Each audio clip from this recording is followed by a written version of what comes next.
ও মরে যাবে। হাবি খাচ্ছে,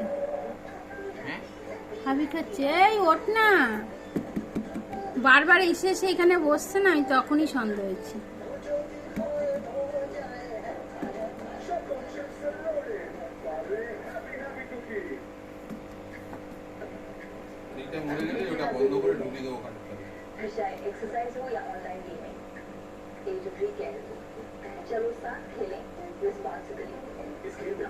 আজকে রাত্রেই মরে যাবে, যা গরম। দেখো তিরিং তিরিং করছে, তো ভয় দেখিয়ে দেয় আমাকে। একা একা তো যে ভালো লাগছে না।